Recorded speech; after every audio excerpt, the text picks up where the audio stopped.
एक आव्हान, एक धडपड आणि आपलं स्वप्न साकार करण्यासाठी हा युथ काय काय तडजोड करत आहे, काय काय धडपड करत आहे आणि त्यासाठी कॉलेज कशी मदत करत आहे हेच आपण आज बघणार आहोत. कोणतीही नवीन गोष्ट करण्यासाठी, कोणताही बदल घडण्यासाठी लागते युनिटी, लागतं टीम वर्क. आता हे टीम वर्क असेल स्टुडंट्स मधलं किंवा स्टुडंट्स आणि टीचर्स मधलं, तर असेच एक टीम वर्क आपण आज बघणार आहोत. आपण आहोत Institute of Chemical Technology ICT Matunga Mumbai येथे. आणि ह्या कॉलेजचं खासियत अशी आहे की this is one of the most premium institutes of chemistry म्हणजे रसायनशास्त्र, जगविख्यात असं हे कॉलेज आहे. इकडची मुलं रिसर्च करतात आणि इकडची मुलं जे प्रोजेक्ट्स करतात तेच प्रोजेक्ट्स इंडस्ट्रीमध्ये देखील वापरले जातात.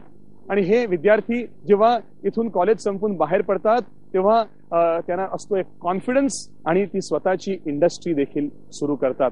तर आपण बघूया, हे कॉलेज सुंदर कॅम्पस आहे, 16 एकरचा कॅम्पस आहे. Let's have a look, come on. आपण आहोत प्रोफेसर डॉक्टर GD यादव सरांबरोबर आणि या विद्यापीठाचे ते कुलगुरू आहेत. सर, फर्स्ट ऑफ ऑल तुमचा कॅम्पस फॅन्टॅस्टिक आहे. इकडची झाडं, इकडचं लॉन आणि एवढं छान मेंटेन केलं आहे. आम्हाला इथे एंट्रीलाच एवढं बरं वाटलं.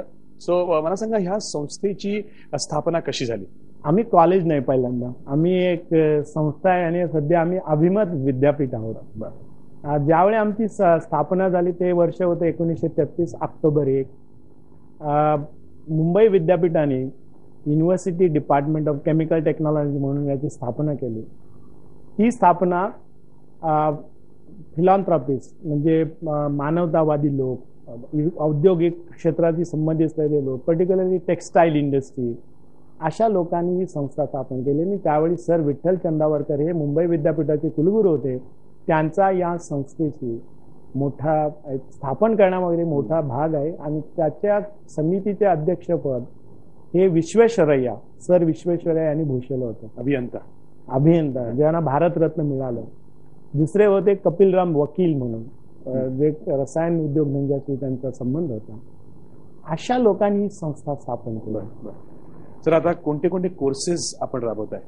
आमच्यामध्ये 4 ऑगस्ट 1934 मध्ये टेक्स्टाईल्स आणि केमिकल इंजिनिअरिंग हे 2 कोर्सेस सुरू करण्यात आले आणि ते BSc नंतर होते. नंतर दुसऱ्या महायुद्धानंतर याच्यामध्ये अजून 6 टेक्नॉलॉजी कोर्सेस समावेश करण्यात आला.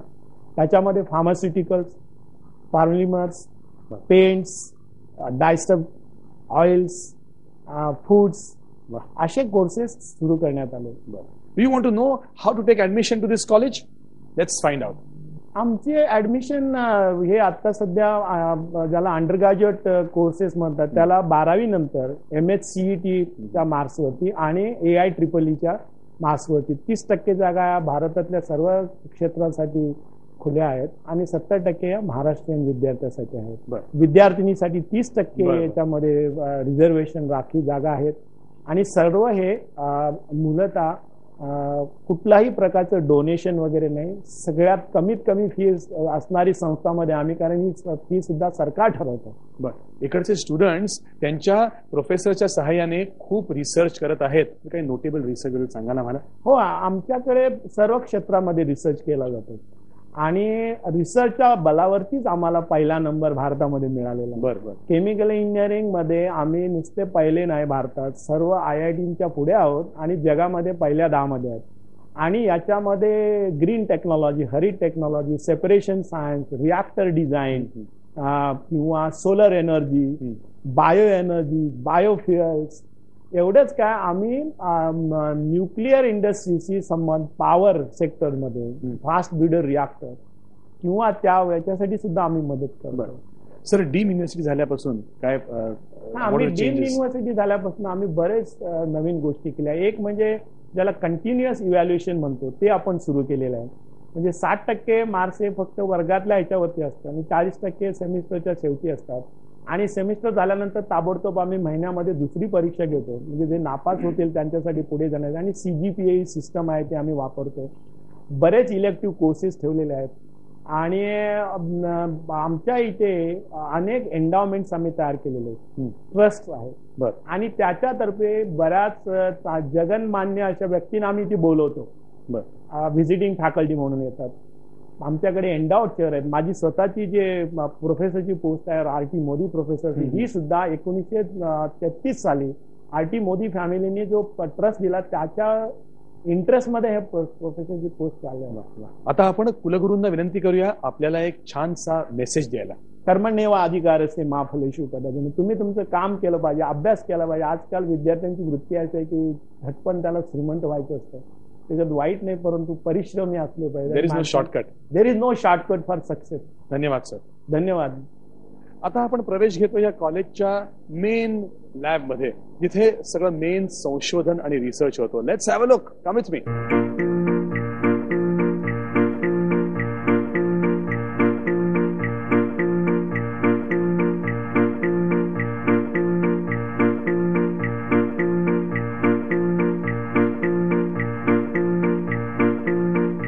आपल्याबरोबर professor doctor JB Joshi sir आहेत.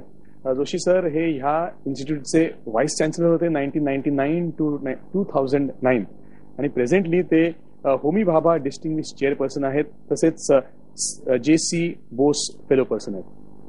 सर, ह्या इन्स्टिट्यूटची फिलॉसॉफी काय थोडक्यात सांगाल का?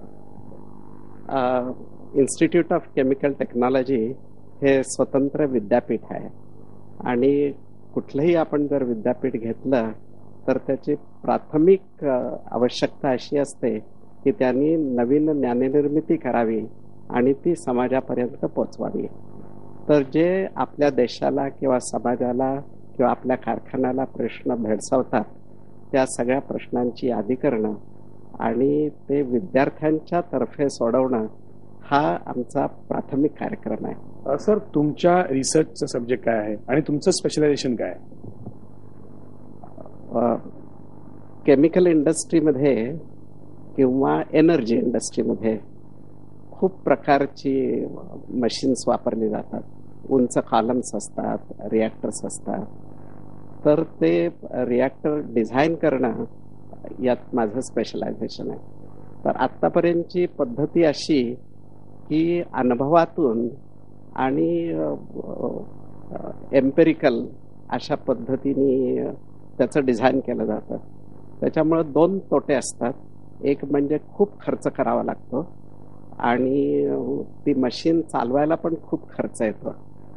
तर हे जर त्याचं डिझाईन योग्य पद्धतीने करायचं असेल तर आत काय चाललंय हे सगळं समजून घेणं, म्हणजे त्यातले जे फ्लुइड मेकॅनिक्स आहे ते समजून घेणं हे अतिशय आवश्यक असतं.